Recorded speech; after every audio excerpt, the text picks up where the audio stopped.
In this week's Signal Emitted, a new dev release, creator interview, and of course our game of the week and tip of the week. Welcome to Signal Emitted, your weekly news feature for Godot related news. I'm Voylin, and what's this? The Godot site has gotten a small update. There is now a section for releases only and a section for the overall news with showcases and such. This does make it easier to find out the latest releases information without having to go through all blog posts. And talking about releases, we have a new dev snapshot for 4.7, Dev 2. The new highlighted features of this release include the ability to copy and paste section and category options, variables and such. This is a helpful addition compared to having to do everything manually. There's now also a monospaced font that will be used for showing function names and signal names and such inside the editor UI, which does give better readability overall. And to add to the ACR support, which will be, well, is one of the main parts of 4.7, there is now ACR support for Apple, for macOS. There are some other nice features such as the There are some other nice features such as the 2D scene painter tool, which is kind of similar to using the tile maps, but then for scenes. I can see this as being a very nice feature for, well, improving workflow for people working on 2D projects. Meanwhile, I'm still waiting for the ability to change the scroll direction of scroll containers to be fully merged into the engine. One day. Maybe in 2 years. Anyway, a short sponsor message from me. I finally created a Patreon page since some people prefer supporting through Patreon instead of through Ko-fi. Patreon does have higher fees, so I'll still mainly be mentioning my Ko-fi page, but now there's an extra option to support me. If you want to become one of these amazing people, then there will be a link to both my Ko-fi page and Patreon page in the description below. And up to the next news. Buckshot Roulette got a showcase article on the Godot website.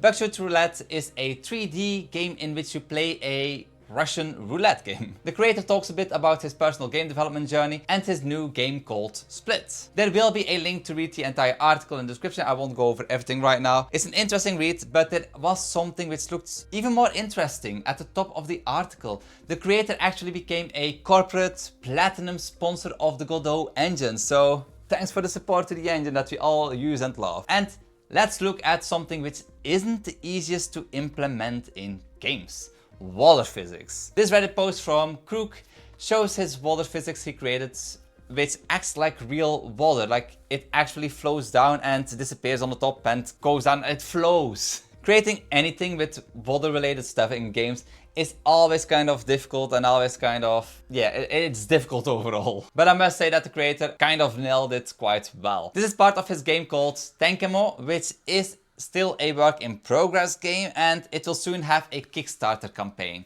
Now, Kickstarter being Kickstarter, be careful, but if you don't want to be careful and you really want to support his journey, then there will be a link to look at the article in the description below. And then up to Game of the Week. It's actually a game that got released just a couple of hours ago. Slay the Spire 2. It's, well, I say released, it's in early release right now. And on the release date, there was a peak of 213,270 concurrent players. Basically, this game, after 2 years of development in Unity, they switched over to Godot for development.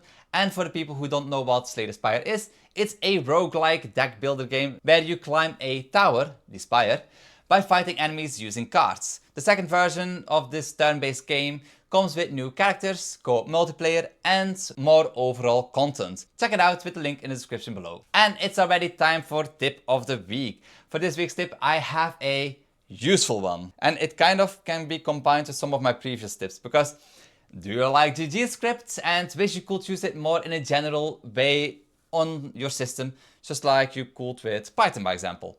Well, you can. All you need to do is make a script, extend it from scene tree, and have an init, well, _init function with the code you want it to execute.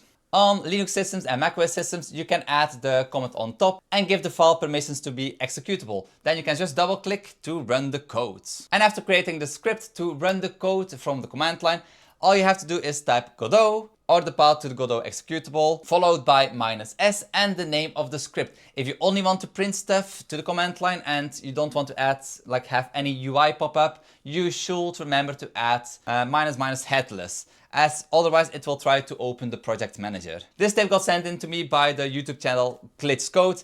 check him out. He has very nice tutorials on Godot related stuff. So yeah, check out his channel. There will be a link in the description, and say thanks to him in the comments below. If you have any tips that you want to share to the community that watches Signal Emitted videos, let us know in the comments below. And before I go, a quick thank you to all my supporters, all my coffee supporters. Thank you very much for your support. Without you guys, I could not keep making these videos or working on Gozen and all the other things that I do. So thank you very much. It's a quick episode today. My time is short because I have a devlog coming up. I have a lot of videos coming up basically. So stay subscribed for Signal Emitted and for all my other videos that I will be releasing this month and in the future. Thanks for watching and bye bye. Happy gaming or game creating. Bye bye. It's too far this time.